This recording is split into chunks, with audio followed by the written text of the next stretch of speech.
आपके बच्चे भी सरकारी स्कूल में पढ़ते हैं?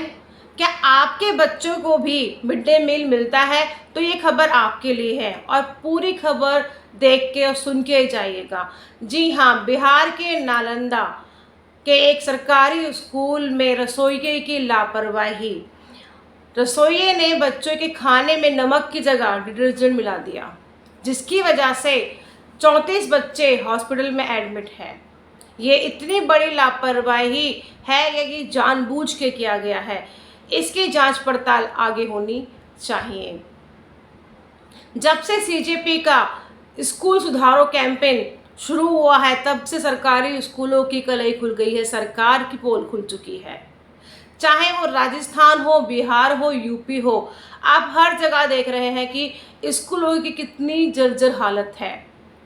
कहीं टीचर अवेलेबल नहीं है, तो कहीं टीचर्स ड्रिंक कर रहे हैं।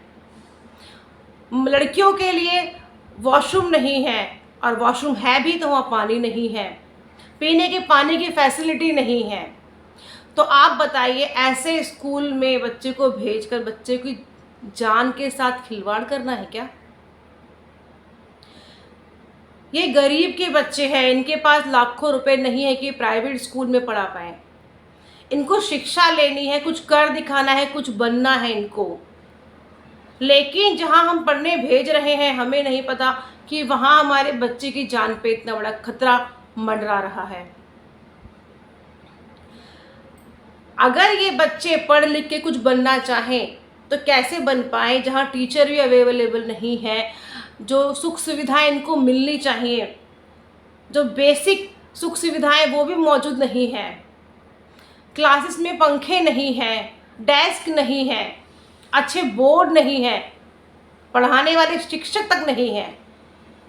फिर हम कैसे विश्व गुरु होने का दावा करता है ये देश? बच्चा पढ़ लिख के एक लेवल तक पहुंच भी जाता है, कोई डॉक्टर बनना चाहता है, कोई आईपीएस बनना चाहता है, तो वहां पहुंचकर पेपर लीक हो जाता है।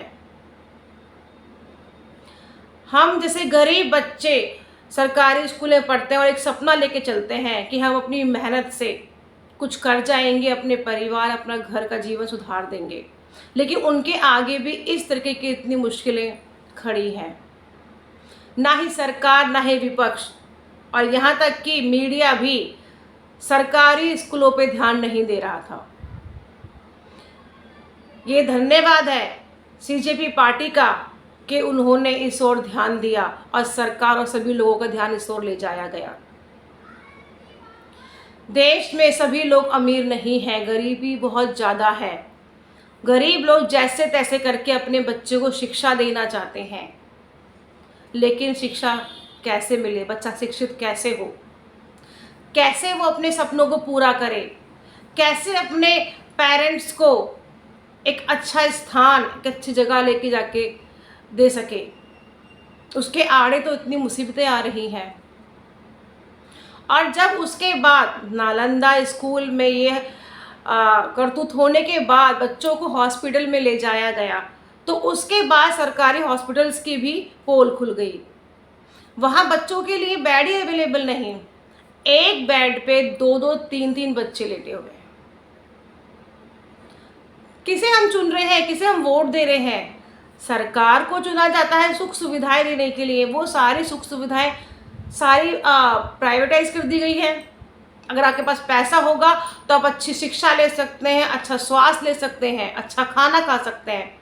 अगर आपके पास पैसा नहीं है, आप गरीब हो, तो आपको कुछ नहीं मिलेगा। फिर आपके खाने में नमक की जगह डिटर्जेंट ही मिलेगा। आज़ादी के इतने साल बाद भी हमारे देश में तरक्की नहीं हो पा रही है।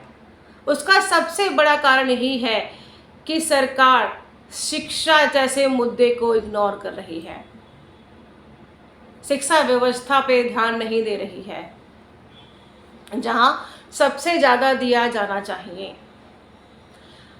चाहे वो दिल्ली का जंतर मंतर हो, चाहे वो झारखंड हो, चाहे लखनऊ हो, हर जगह जेनजी, युवा, मिलेनियल और अब जेनजी अल्फा भी प्रोटेस्ट कर रहे हैं, क्योंकि सबको समझ में आ चुका है एक एजुकेशन ही वह तरीका है जो हमें इस दुर्दशा से बाहर लेके आ सकता है। लेकिन सरकार ये नहीं समझ रही है कि हम अपने देश के भविष्य के साथ कितना बड़ा खिलवाड़ कर रहे हैं। सरकार को यह सोचना होगा, जिन बच्चों से हम उम्मीद लगाते हैं कि वे हमारे देश का नाम रोशन करेंगे, हम उनको खाना भी अच्छा नहीं दे पा रहे हैं, हम उनको अच्छी शिक्षा व्यवस्था नहीं दे पा रहे हैं। जितना भी एजुकेशन के लिए फंड आता है, पैसा आता है, वो कहाँ जा रहा है, किस चीज़ में लगाया जा रहा है, जब बच्चों को नॉर्मल बेसिक सुविधाएं भी नहीं दी जा रही हैं। तो ये बहुत ही दुर्भाग्य की बात है कि अब बच्चों को पढ़ने भी कहाँ भेजें। डर लगता है माता पिताओं को कि बच्चों को खाने में क्या मिला के दे दिया जाए। अभी हाल ही में एक न्यूज़ देखी थी, मैंने पिक्चर देखी जिसमें खाने के अंदर कीड़ा छिपकली भी निकली है।